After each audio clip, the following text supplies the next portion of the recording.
Shalom, Home Ministry menyampaikan selamat hari Minggu dan selamat beribadah kepada semua jemaat Tuhan yang mengambil bagian dalam ibadah Minggu ini. Kita mulai pada kita, jemaat Tuhan diundang untuk bangkit berdiri.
Terima kasih banyak Tuhan.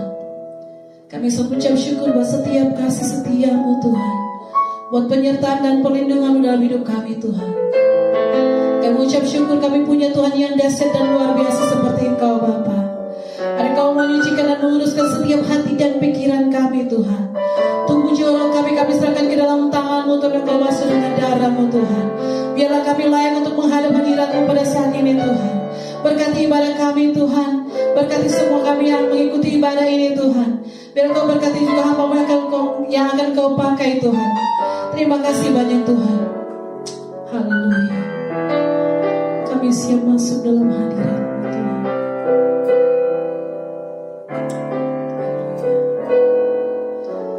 Masuk hadirat-Mu Tuhan dengan korban pujian. Masuk hadirat-Mu Tuhan, berhiaskan kekudusan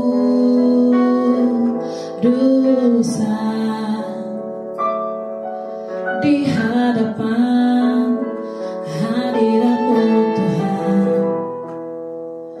Ku rasakan kedamaian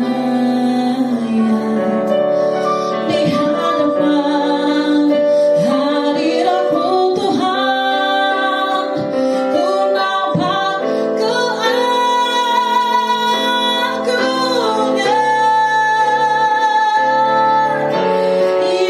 Yesus. Ku sembah Kau, sujud di hadapan-Mu. Keinginan dalam hidupku hanya untuk menyembah-Mu. Mari sama-sama kita akan pujian katakan, masuk hadirat-Mu Tuhan, yes, dengan korban pujian. Masuk hadirat-Mu Tuhan, berhiaskan kekudus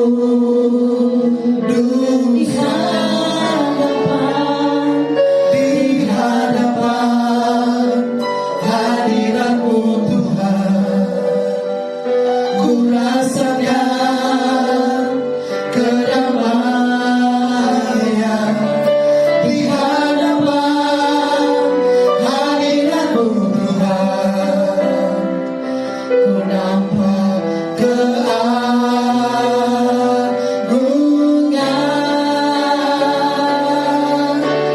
Yesus. Ku sembah dan sujud di hadapan-Mu. Keinginan dalam hidupku hanya untuk menyembah-Mu. Yesus, ku sembah dan sujud di hadapan-Mu. Keinginan dalam hidupku hanya untuk menyembah-Mu. Mari kita katakan, masuk hadirat-Mu Tuhan. Masuk hadirat-Mu Tuhan, dengan korban pujian. Masuk hadirat-Mu Tuhan, berhiaskan kekudusan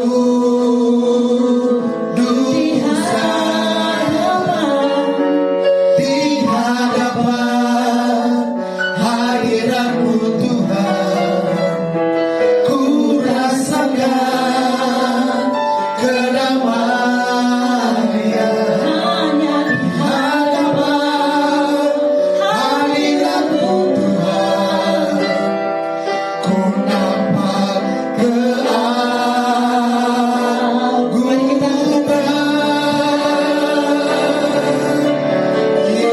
Yesus. Ku sembah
dapat melewati segala hal. Amin. Yes, kita akan menjadi katakan hanya dengan Tuhan saja.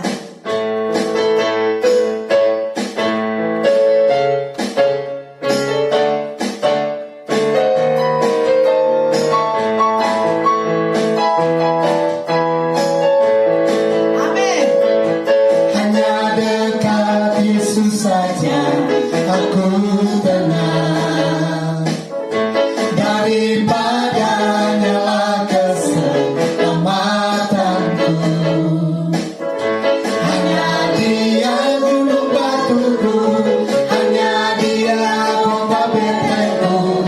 Aku tidak akan goyah selama-lamanya.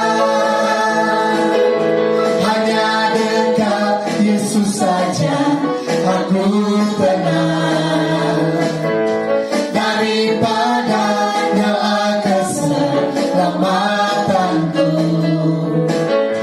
Hanya Dia gunung batuku, hanya Dia kota bentengku.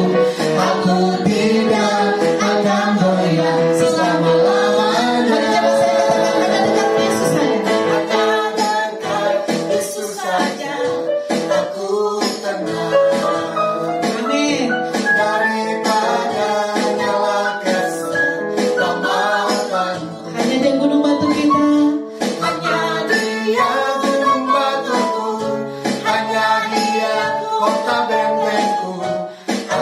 tidak akan goyah selama-lamanya.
nasihat dalam hidup kami, Bapa.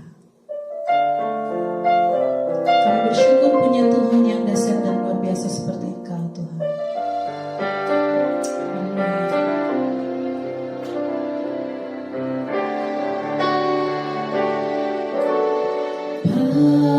Penasehat di hidupku, penghibur bagi jiwaku,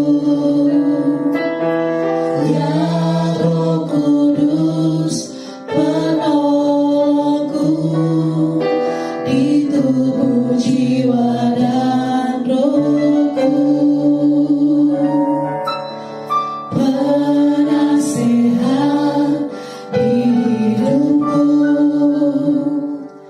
penghibur bagi jiwaku, ya Roh Kudus penolongku di tubuh, jiwa dan rohku. Engkau Maha Hadir, Roh Kudus di sini Kau bagiku. Pimpin hidupku dan jalanku, kuasa-Mu hidupkan jiwaku. Engkau Maha Hadir, Roh Kudus di sini Kau bagiku. Naungi hidupku dan jalanku, kuasa-Mu terjadi bagiku.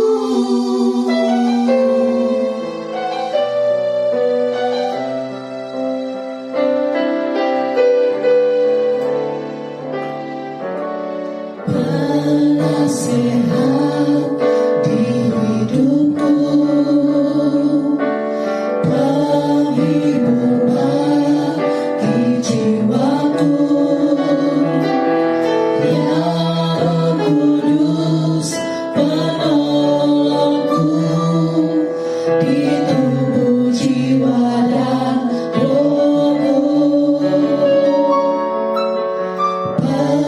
Penasehat di hidupku,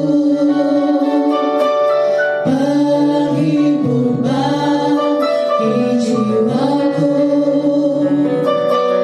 ya Roh Kudus penolongku di tubuh, jiwa dan rohku.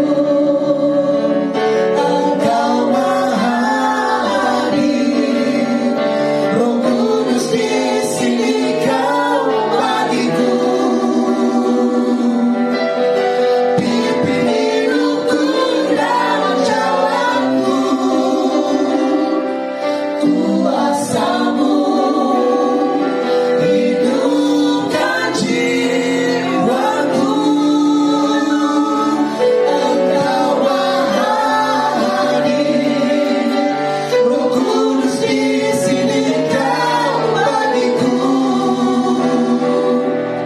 Naungi hidupku dan jalanku, kuasa-Mu terjadi bagiku. Engkau Maha Hadir, Roh Kudus di sini Kau bagiku. Pimpin hidupku dan jalanku, kuasa-Mu hidupkan jiwaku.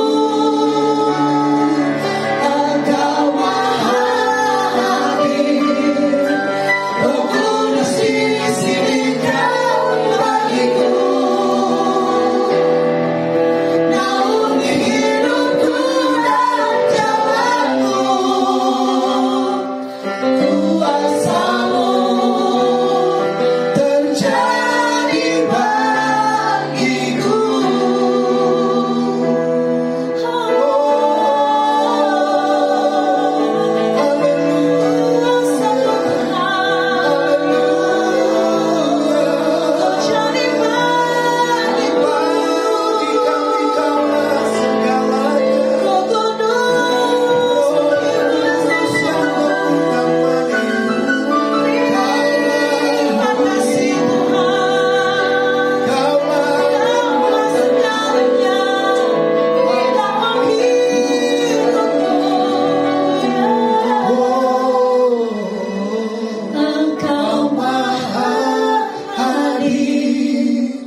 kuasamu terjadi bagiku. Engkau Maha Hadir, Roh Kudus di sini kau bagiku. Pimpin hidupku dan jalanku. Kuasamu hidupkan jiwaku. Engkau Maha Hadir, Roh Kudus di sini kau bagiku. Naungi hidupku dan jalanku. Kuasamu terjadi bagiku. Engkau Maha Hadir, Roh Kudus di sini kau bagiku. Pimpin hidupku dan jalanku. Kuasamu hidupkan jiwaku. Engkau Maha Hadir, Roh Kudus di sini kau bagiku. Naungi hidupku dan jalanku. Kuasamu terjadi bagiku.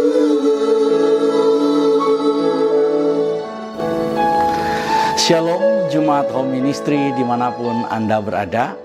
Saat ini kita akan mendengarkan firman Tuhan, tapi sebelumnya mari kita berdoa terlebih dahulu. Bapa yang ada di dalam sorga, kami mengucap syukur apabila kami ada saat ini. Kami percaya itu semua karena kasih, anugerah, dan limpah rahmat-Mu dalam hidup kami. Terima kasih ya Tuhan buat semua berkat, buat semua kebaikan, buat semua hal yang telah kami rasakan dalam hari-hari kehidupan kami. Dan kami percaya Tuhan tidak pernah meninggalkan kami, Tuhan selalu ada bersama dengan kami. Karena kami tahu Tuhan kami adalah Tuhan yang setia, Tuhan kami adalah Tuhan yang tidak pernah meninggalkan sedetik pun kehidupan kami. Terima kasih ya Bapa, terima kasih ya Tuhan. Apabila saat ini kami rindu mendengar firman-Mu, berfirmanlah kepada kami. Diamkan suara hati kami. Biarlah suara Tuhan yang kami dengar saat ini. Pakai hamba-Mu, biarlah kemuliaan Tuhan yang dinyatakan. Kami percaya ketika firman-Mu diberitakan, yang sakit dijamah disembuhkan oleh Tuhan di dalam nama Tuhan Yesus. Yang datang dengan beban berat, dengan pergumulan, dengan masalah, dengan persoalan. Di dalam nama Tuhan Yesus, mereka mendapatkan kelepasan dari Tuhan. Mereka yang datang dengan berbagai macam tekanan, mereka yang datang dengan berbagai macam permasalahan dan permintaan, biarlah Tuhan yang menjawab doa-doa mereka. Kami berdoa saat ini kepadamu ya Bapa, biarlah kasih setiamu, karuniamu, limpah rahmatmu terus mengalir dalam kehidupan anak-anakmu. Terima kasih ya Tuhan, ajar kami mengerti firman-Mu, ajar kami mengerti kehendak-Mu. Saat ini kami siap sambut firman-Mu di dalam nama Tuhan kami, Yesus Kristus kami berdoa. Haleluya. Amin. Jemaat Tuhan yang dikasihi oleh Tuhan, kita akan melanjutkan khotbah yang sudah saya sampaikan pada 2 minggu yang lalu. Tapi terlebih dahulu kita akan membaca firman Tuhan. Nats renungan kita diambil dari Injil Matius. Injil Matius pasalnya yang ke-16, kita akan baca bersama-sama mulai ayat yang ke-13 sampai dengan ayatnya yang ke-20. Matius 16 ayat 13 sampai 20, demikian firman Tuhan. Setelah Yesus tiba di daerah Kaisarea Filipi, ia bertanya kepada murid-muridnya, "Kata orang, siapakah anak manusia itu?" Jawab mereka, ada yang mengatakan Yohanes Pembaptis, ada juga yang mengatakan Elia, dan ada pula yang mengatakan Yeremia atau salah seorang dari para nabi. Lalu Yesus bertanya kepada mereka, "Tetapi apa katamu? Siapakah aku ini?" Maka jawab Simon Petrus, "Engkau adalah Mesias, anak Elohim yang hidup." Kata Yesus kepadanya, "Berbahagialah engkau Simon bin Yunus, sebab bukan manusia yang menyatakan itu kepadamu, melainkan Bapa-Ku yang di sorga. Dan aku pun berkata kepadamu, engkau adalah Petrus, dan di atas batu karang ini aku akan mendirikan jemaatku, dan alam maut tidak akan menguasainya. Kepadamu akan kuberikan kunci kerajaan sorga. Apa yang kau ikat di dunia ini akan terikat di sorga, dan apa yang kau lepaskan di dunia ini akan terlepas di sorga." Lalu Yesus melarang murid-muridnya supaya jangan memberitahukan kepada siapapun bahwa ia Mesias. Saudara yang dikasihi oleh Tuhan kita Yesus Kristus, pada hari ini kita akan melanjutkan apa yang sudah saya sampaikan sebelumnya pada 2 minggu yang lalu. Kalau 2 minggu yang lalu saya kemudian membahas tentang latar belakang dari ayat ini. Saya kemudian membahas bagaimana pengakuan Petrus itu kemudian ditahbiskan, diteguhkan oleh Yesus Kristus Tuhan kita, bahwa apa yang dinyatakan oleh Petrus itu adalah apa yang dinyatakan oleh Bapa. Jadi pengakuan Petrus bahwa Yesus itu adalah Mesias, bahwa Yesus itu adalah juru selamat, bahwa Yesus itu adalah adalah pribadi yang diurapi, yang diutus oleh Bapa, yang datang ke dalam dunia untuk menyelamatkan umat manusia, itu kemudian dikonfirmasi oleh Yesus bahwa itu adalah kehendak Bapa. Ketika Petrus juga mengatakan bahwa engkau adalah anak Elohim yang hidup, maka Yesus juga menyatakan bahwa itu adalah kehendak Bapa. Itu bukan pernyataan manusia. Dari dasar inilah Yesus kemudian berkata bahwa lewat pengakuan Petrus inilah dia akan mendirikan jemaatnya. Engkau bukan lagi Petrus, tapi engkau adalah batu karang. Dan di atas batu karang ini aku akan mendirikan jemaatku. Aku akan mendirikan umatku. Aku akan mendirikan gerejaku. Jadi gereja itu berdiri di atas pengakuan. Pengakuan bahwa Yesus itu adalah Mesias. Pengakuan bahwa Yesus itu adalah anak Elohim yang hidup. Lewat pengakuan ini maka gereja itu berdiri. Gereja tanpa mengakui bahwa Yesus itu Mesias, tanpa mengakui bahwa Yesus itu adalah juru selamat, tanpa mengakui bahwa Yesus itu adalah anak Elohim yang hidup, maka itu bukan lagi menjadi gereja. Walaupun dia kemudian memakai nama gereja ini, gereja itu, gereja ini, gereja itu, tapi ketika dia menyangkal bahwa Yesus itu adalah Mesias, ketika dia menyangkal bahwa Yesus itu adalah anak Elohim yang hidup, maka itu bukan lagi gereja. Karena gereja dibangun di atas pengakuan Yesus adalah Mesias, Yesus adalah juru selamat, Yesus adalah anak Elohim yang hidup. Tanpa pengakuan ini nggak ada lagi gereja di situ. Jadi kalau orang mengatakan ini adalah gereja, tapi dia kemudian menyangkal kemesiasan Yesus, dia menyangkal keberadaan Yesus sebagai anak Elohim yang hidup, maka itu tidak dapat disebut gereja. Karena gereja yang dibangun oleh Yesus, gereja yang dinyatakan oleh Yesus adalah gereja yang dasarnya itu pengakuan bahwa Yesus adalah Mesias, Yesus adalah anak Elohim yang hidup. Di atas batu karang itu, di atas pengakuan itu, dengan dasar pengakuan itulah maka gereja itu lahir, gereja itu berdiri, gereja itu dibangun. Jadi saudara, pengakuan Yesus adalah Mesias, Yesus adalah anak Elohim yang hidup, adalah dasar bagi gereja Tuhan. Minggu yang lalu saya sudah bahas itu, dan sekarang saya akan melanjutkan.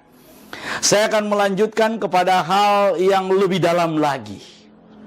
Kalau pada minggu yang lalu saya membahas tentang bagaimana pengakuan Bapa itu, pernyataan Bapa itu ditaruh di mulut Petrus.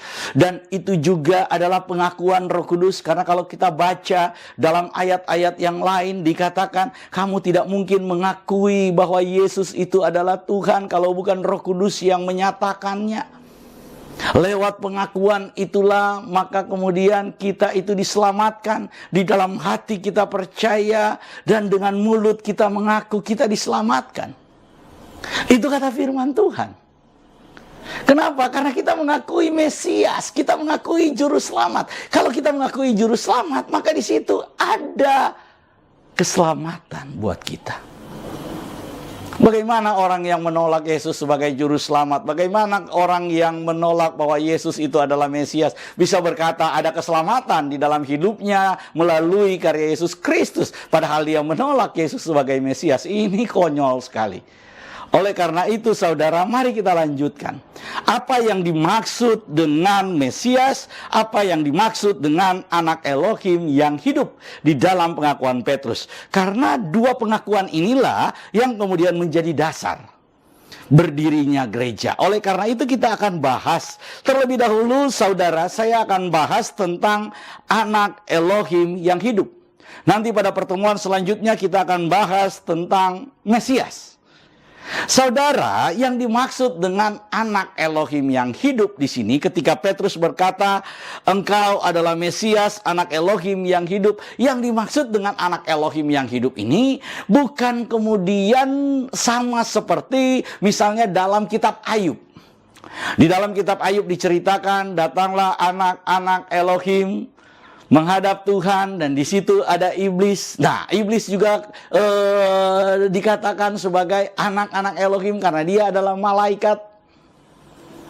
Karena itu malaikat-malaikat disebut anak-anak Elohim. Kalau kemudian saudara berbicara tentang anak-anak Elohim dan menyamakan bahwa anak Elohim di dalam kitab Ayub itu sama dengan anak Elohim yang dimaksud di dalam Injil Matius ini, kita keliru, benar-benar keliru saudara. Mengapa? Karena yang dimaksud di sini bukanlah seperti apa yang diceritakan dalam kitab Ayub. Atau kemudian ada ayat yang mengatakan dalam perjanjian lama, ku panggil anakku dari Mesir. Maka kemudian itu ditujukan kepada bangsa Israel. Dan kemudian arti dari anak Elohim itu dipahami sebagai anak Elohim dalam pengertian orang-orang pilihan Tuhan, jemaat Tuhan. Betul saudara. Tapi saya ingin katakan maksud dari ayat ini bukanlah dalam pengertian jamak seperti itu. Tetapi ketika kita berbicara anak Elohim yang ditujukan kepada Kristus, kepada Yesus, apalagi itu dihubungkan dengan kemesiasan Yesus, itu terkait dengan pengertian anak Elohim yang khusus. Mengapa yang khusus? Nah, ini kita akan bahas. Sekali lagi saudara, anak Elohim yang ditujukan kepada Yesus beda dengan kemudian sebutan anak-anak Elohim dalam kitab Ayub, di mana di dalamnya ada iblis. Jangan kemudian kita samakan, oh Yesus anak Elohim, iblis anak Elohim, ini anak Elohim yang baik, ini anak Elohim yang nakal. Masa Yesus disamakan dengan Lucifer? Masa Yesus disamakan dengan iblis, dengan setan? Masa seperti itu pemahamannya? Ini kacau saudara. Karena itu kita akan memahami secara benar. Kemudian dikatakan bahwa anak Elohim, orang-orang percaya juga disebut anak-anak Elohim. Dalam Injil Yohanes 1 ayat 12, barang siapa menerimanya diberi kuasa untuk menjadi anak. Betul. Ayat itu betul. Tetapi gak sama pemahamannya, gak sama pengertiannya. Anak yang ditujukan kepada orang percaya itu dengan anak yang ditujukan kepada Yesus. Ini beda. Oh, bedanya di mana? Mari kita lihat. Dalam Injil Yohanes pasal 3 ayat 16 dikatakan, Injil Yohanes pasal 3 ayat 16 dikatakan, karena begitu besar kasih Elohim akan dunia ini sehingga ia mengaruniakan anaknya yang tunggal. Sekali lagi, karena begitu besar kasih Elohim akan dunia ini sehingga ia mengaruniakan anaknya yang tunggal. Anak yang tunggal itu adalah Yesus, bukan jamak. Jadi pengertian anak Elohim yang ditujukan kepada Yesus itu sebagai anak tunggal Elohim, anak tunggal Bapa. Di dalam kitab Perjanjian Baru itu menggunakan bahasa Yunani monogenes. Saudara, mari kita baca lagi supaya saudara paham, saudara mengerti. Yang dimaksud dengan anak Elohim itu berbeda dengan anak Elohim yang dibicarakan dalam Perjanjian Lama, khususnya dalam kitab Ayub, dan anak Elohim dalam pengertian kita sebagai orang-orang percaya yang diangkat atau dipilih dan disebut sebagai anak-anak Elohim juga. Beda, saudara. Jadi kalau kita memahami keberadaan Yesus sebagai anak dan keberadaan kita sebagai anak, jangan dipahami dalam pengertian setara, bahwa kita setara dengan Yesus, bahwa kita setara dengan malaikat-malaikat, dalam pengertian seperti itu. Yesus setara dengan malaikat, Yesus sama dengan malaikat-malaikat. Oh, bukan itu maksudnya. Ketika kita bicara anak Elohim yang hidup, yang ditujukan kepada Yesus, ini dalam pengertian monogenes, anak tunggal. Satu-satunya pribadi yang merupakan genetika Elohim itu adalah Kristus. Karena itu mari kita baca Injil Yohanes. Injil Yohanes pasalnya yang pertama, ayatnya yang ke-18. Kita lihat. Injil Yohanes pasal pertama ayat 18. Tidak seorang pun yang pernah melihat Elohim, tetapi anak tunggal Elohim yang ada di pangkuan Bapa, dialah yang menyatakannya. Ulang. Tidak seorang pun yang pernah melihat Elohim. Saudara, firman Tuhan berkata, tidak seorang pun, tidak ada manusia satupun yang pernah melihat Elohim secara fisik. Saudara, di dalam kitab Perjanjian Lama, satu ketika Musa kemudian memohon kepada Tuhan. Dia memohon kepada Tuhan, Tuhan, kalau aku mendapatkan kasih karunia-Mu, kata Musa, maka tunjukkanlah wajah-Mu kepadaku. Tuhan kemudian berfirman kepada Musa, Bapa Yahweh berfirman kepada Musa, Elohim berfirman kepada Musa, Musa, engkau tidak akan kuat. Engkau tidak akan mampu untuk melihat wajahku. Wow. Kenapa? Karena kita ini adalah makhluk daging. Kuasa Tuhan, kekudusan Tuhan itu terlalu sempurna, terlalu besar. Apabila langsung berhadapan dengan kita, kita akan hancur. Oleh karena itu nabi-nabi Perjanjian Lama itu kemudian selalu berbicara bahwa kita nggak bisa melihat Tuhan. Kalau kita lihat Tuhan mati. Keberadaan kita sebagai makhluk daging ini itu akan kemudian hancur. Gak kuat menghadapi kuasa yang begitu besar, menghadapi kuasa yang luar biasa, menghadapi kuasa, wah. Karena itu Tuhan bilang kepada Musa, kamu gak bisa lihat aku. Tapi, kata Tuhan, tapi kamu lihat punggungnya aja. Kamu lihat punggungnya. Dan Tuhan kemudian melewati Musa. Dan Musa kemudian hanya mampu memandang punggungnya. Wow, saudara. Melewati, Musa menampakkan punggungnya. Nah, firman Tuhan dalam Injil Yohanes pasal 1 ayat 18 ini dikatakan tidak seorang pun pernah melihat Elohim, tetapi anak tunggal Elohim yang ada di pangkuan Bapa, dialah yang menyatakannya. Oleh karena itu Yesus berkata, apabila kamu melihat aku, kamu sama dengan sudah melihat Bapa. Kamu melihat aku, kamu sudah melihat Bapa. Filipus. Ketika Filipus kemudian berkata, tunjukkanlah Bapa itu kepada kami. Kemudian Yesus berkata, Filipus, tidak tahukah kamu kalau kamu melihat aku, kamu sudah melihat Bapa. Mengapa? Karena dia adalah anak tunggal Elohim yang menyatakan Bapa. Dia adalah monogenes itu yang menyatakan Bapa, monogenes theos. Dia adalah anak tunggal Elohim yang menyatakan Bapa. Satu-satunya yang menyatakan Bapa secara sempurna, menyatakan Bapa secara tepat, menyatakan rencana Bapa secara benar, menyatakan apa yang dilakukan Bapa, dikehendaki Bapa secara benar, konkret. Itu adalah anak tunggal Elohim karena dia adalah firman Elohim. Karena itu nggak mungkin dia salah menyatakan Bapa. Oleh karena itu saudara, kita harus memahami yang dimaksud dengan anak tunggal, Elohim. Engkau adalah Mesias, anak Elohim yang hidup. Yang dimaksud dengan anak Elohim yang hidup itu berbicara tentang keberadaan Yesus sebagai anak tunggal Elohim. Monogenes theos. Apa sebenarnya anak tunggal Elohim monogenes theos itu? Itu sebenarnya merujuk kepada siapa? Merujuk kepada pribadi mana? Itu apa? Supaya saudara konkret memahaminya. Supaya kita benar-benar paham memahaminya. Yang dimaksud dengan anak tunggal Elohim itu, mari kita baca di dalam Injil Yohanes nih.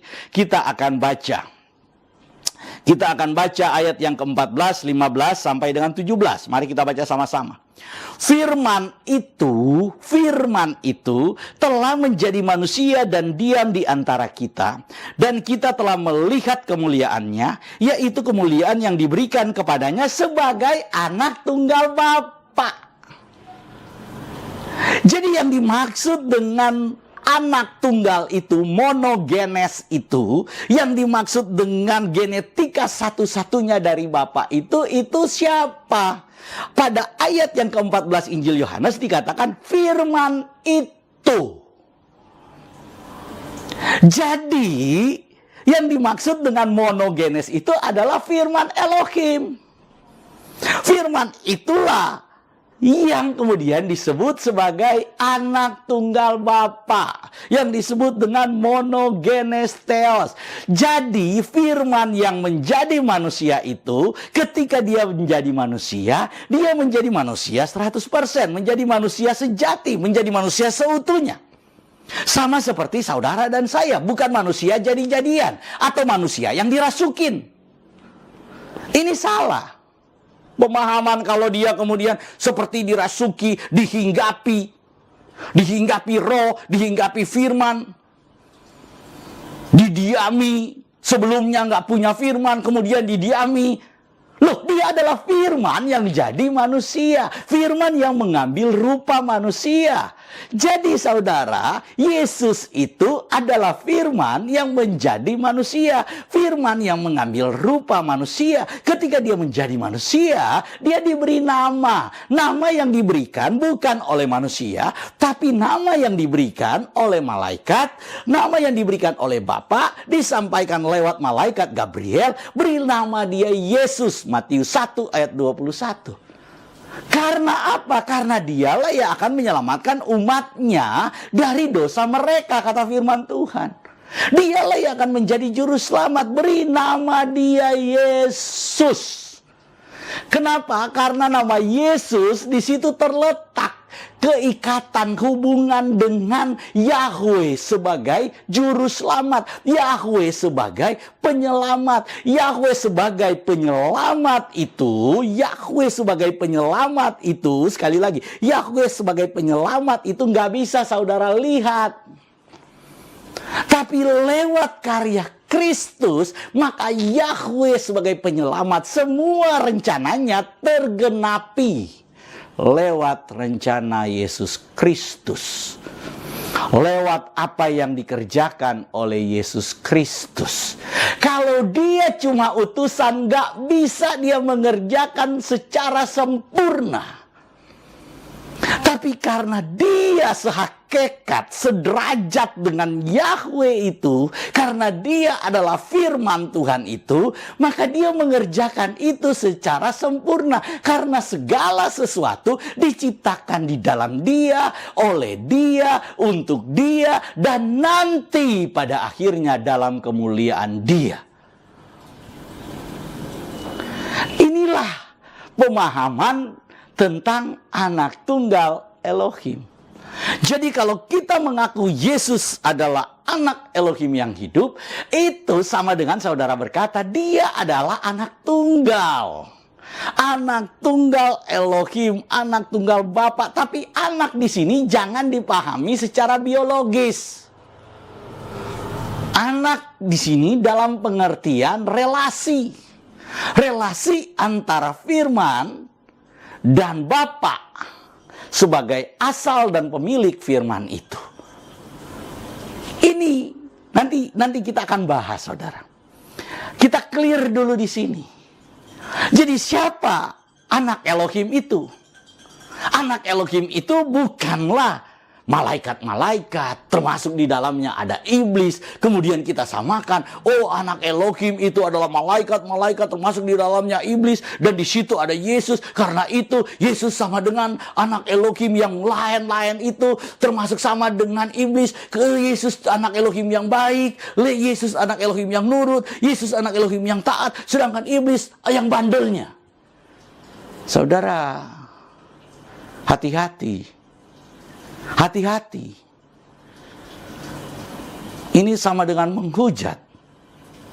Masa Tuhan disamakan dengan setan? Masa disamakan derajatnya dengan makhluk?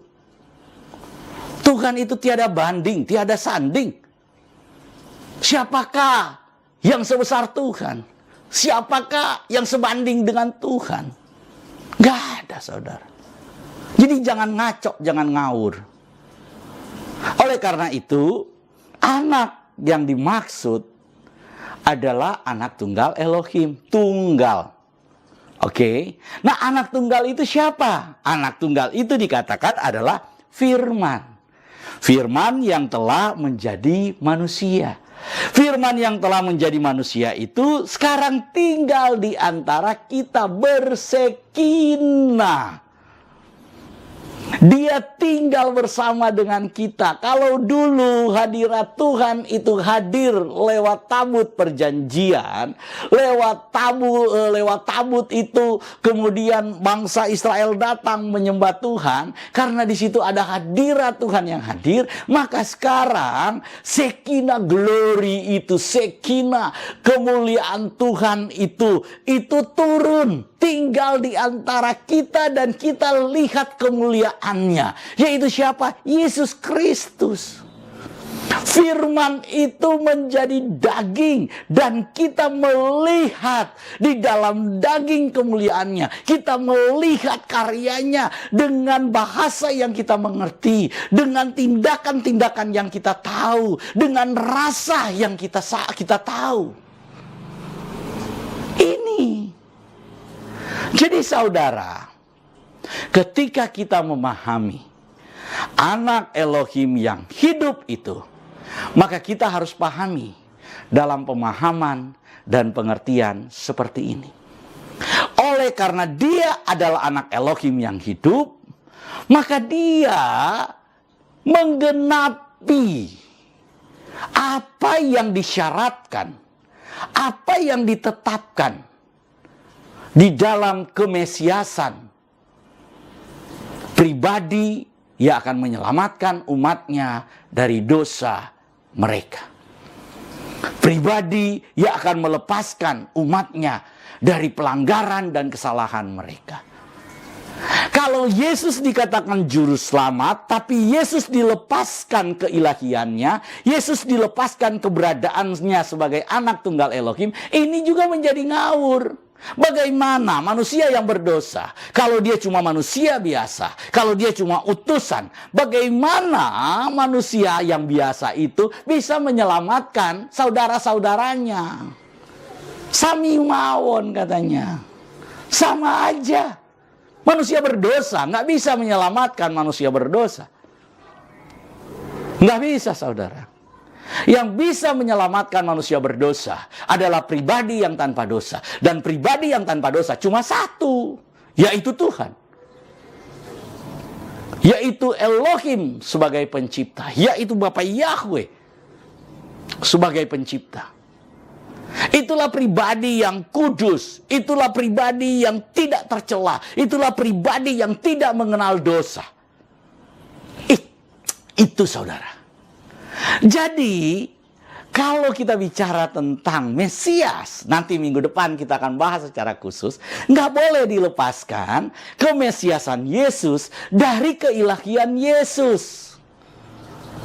Tadi kita udah bahas tentang anak Elohim yang hidup itu. Anak Elohim yang hidup itu adalah anak tunggal Elohim. Anak tunggal Elohim yang dimaksud adalah firman Elohim. Firman Elohim itu sudah menjadi manusia. Cuma Tuhan, mari kita berdoa. Terima kasih ya Tuhan buat firman-Mu. Biarlah firman-Mu ini menjadi rema dalam kehidupan kami. Kuasa firman-Mu mengubah pemahaman kami, menyempurnakan apa yang tidak kami mengerti. Sehingga kami tahu secara benar Tuhan yang kami sembah. Kami mengenal Tuhan lewat pengalaman kami bersama Tuhan, lewat hubungan kami bersama Tuhan, lewat relasi kami bersama Tuhan. Tapi kami juga mengenal Tuhan lewat pewahyuan dari Tuhan, lewat pengertian yang Tuhan berikan kepada kami, lewat hikmat kecerdasan dan pengertian yang Tuhan taruh di dalam pikiran dan hati kami.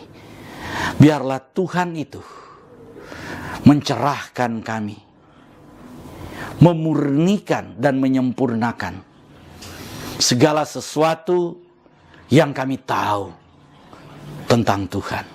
Dalam nama Tuhan Yesus, semua yang baik, semua yang mulia, biarlah itu tergenapi dalam hidup kami.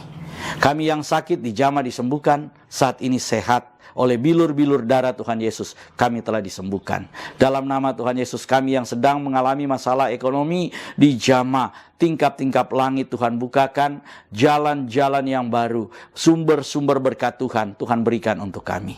Dalam nama Tuhan Yesus, mereka yang saat ini sedang mengalami masalah dan sedang mengalami tekanan berbeban berat, dalam nama Tuhan Yesus, Tuhan yang menolong mereka, Tuhan yang memberi kekuatan kepada mereka, semua yang baik, semua yang mulia, semua yang disebut dengan kekayaan, kehormatan, kelimpahan, hikmat, damai sejahtera, sukacita, biarlah itu memenuhi setiap kehidupan anak-anak-Mu saat ini. Haleluya, amin. Jemaat Home Ministry, sampai jumpa pada 2 minggu yang akan datang. Tuhan Yesus memberkati. Sobat Home Ministry dimanapun Anda berada, saat ini kita akan masuk dalam sakramen perjamuan kudus. Dan saya persilakan saudara yang ada di rumah untuk bangkit berdiri. Bagi saudara-saudara yang saat ini sudah menyiapkan sarana perjamuan kudus, mohon dipegang. Dan kita akan doakan sama-sama. Di dalam nama Tuhan Yesus, saat ini kami mengangkat roti dan anggur ini. Kami kuduskan, kami sucikan di dalam nama Tuhan Yesus, menjadi layak digunakan untuk perjamuan kudus ini. Dalam nama Tuhan Yesus, haleluya, amin. Saudara, dengarkanlah ketetapan perjamuan kudus. Yesus berfirman, "Akulah roti hidup yang telah turun dari sorga. Jikalau seorang makan dari roti ini, ia akan hidup selama-lamanya. Dan roti yang kuberikan itu ialah dagingku, ia akan kuberikan untuk hidup dunia." Maka kata Yesus kepada mereka, "Aku berkata kepadamu, sesungguhnya jikalau kamu tidak makan daging anak manusia dan minum darahnya, kamu tidak akan mempunyai hidup dalam dirimu. Barang siapa makan dagingku dan minum darahku, ia mempunyai hidup yang kekal, dan aku akan membangkitkan dia pada akhir zaman. Sebab dagingku adalah benar-benar makanan, dan darahku adalah benar-benar minuman. Barang siapa makan dagingku dan minum darahku, ia tinggal di dalam aku dan aku di dalam dia. Sama seperti Bapa yang hidup mengutus aku dan aku hidup oleh Bapa, demikian juga barang siapa yang makan aku akan hidup oleh aku. Inilah roti yang telah turun dari sorga, bukan roti yang dimakan nenek moyangmu dan mereka telah mati. Barang siapa makan roti ini, ia akan hidup selama-lamanya." Dan ketika mereka sedang makan, Yesus mengambil roti, mengucap syukur, memecah-mecahkannya, lalu memberikan kepada murid-muridnya dan berkata, "Ambillah, makanlah, inilah tubuhku." Sesudah itu Tuhan Yesus mengambil cawan, mengucap syukur, lalu memberikannya kepada mereka sambil berkata, "Minumlah kamu semua dari cawan ini, sebab inilah darahku, darah perjanjian yang ditumpahkan bagi banyak orang untuk pengampunan dosa." Kalau saudara percaya bahwa roti dan anggur ini adalah penyatuan dengan tubuh Tuhan Yesus Kristus, mari kita angkat lebih tinggi dari kepala kita, dan mari kita sama-sama mengaku, "Dalam nama Tuhan Yesus, saya percaya inilah tubuh dan darah Tuhan Yesus. Kalau saya makan tubuh Tuhan Yesus Kristus dan minum darah Tuhan Yesus, maka saya percaya semua dosa-dosa saya telah diampuni oleh Tuhan. Saya percaya kalau saya makan tubuh Tuhan Yesus dan minum darah Tuhan Yesus, maka semua kutuk telah dipatahkan. Saya percaya kalau saya makan tubuh dan minum darah Tuhan Yesus, maka semua sakit penyakit saya telah disembuhkan. Saya percaya kalau saya makan tubuh Tuhan Yesus dan minum darah Tuhan Yesus, maka saya mendapat bagian dalam tubuh Kristus, dan saya akan diberi tubuh kemuliaan, dan Tuhan akan mengangkat saya ketika Tuhan Yesus datang di awan-awan yang permai untuk menyatu dan bertemu dengan Dia. Saya percaya inilah tubuh dan darah Tuhan Yesus Kristus. Kita angkat lebih dulu tubuh Tuhan Yesus Kristus dan kita berkata, inilah tubuh Tuhan Yesus Kristus dalam nama Tuhan Yesus. Kita minum darah Tuhan Yesus Kristus dan kita berkata dalam nama Tuhan Yesus Kristus.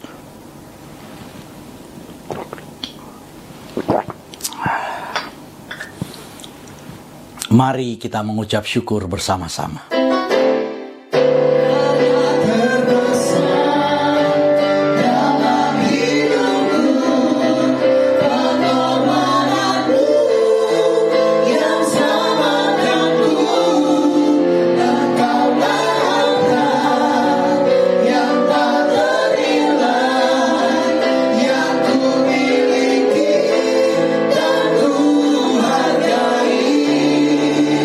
Yesus akan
Jemaat Tuhan, kita sudah ada di penghujung ibadah kita hari ini.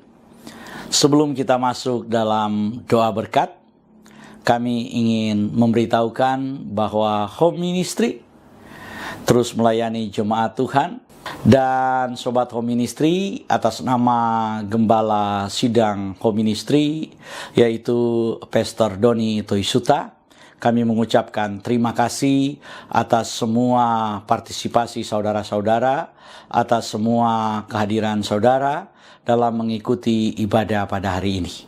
Kita akan mengakhiri ibadah kita. Mari angkat kedua belah tanganmu. Arahkan hati dan pikiranmu, dan aminkan semua berkat yang diucapkan buatmu. Di dalam nama Tuhan Yesus, diberkatilah hidupmu, diberkatilah keluarga, suami, istri, anak-anak, dan cucu-cucumu. Diberkatilah rumah tempat tinggalmu, diberkatilah sumber-sumber mata pencarian, pekerjaan, dan karirmu. Diberkatilah tubuh jasmani dan kesehatanmu.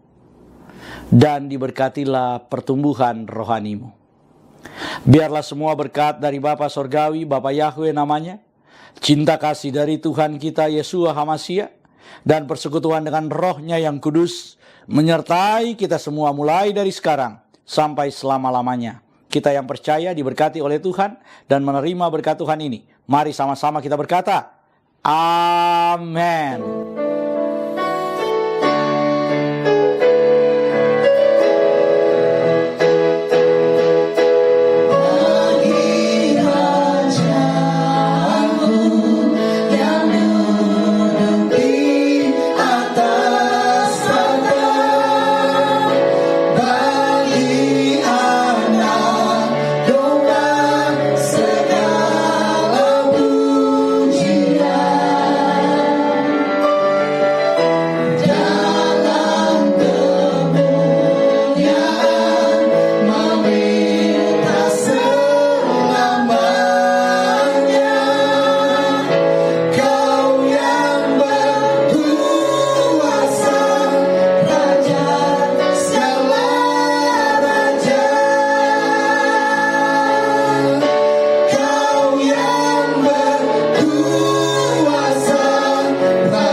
Selamat hari Minggu dan Tuhan Yesus memberkati. Shalom.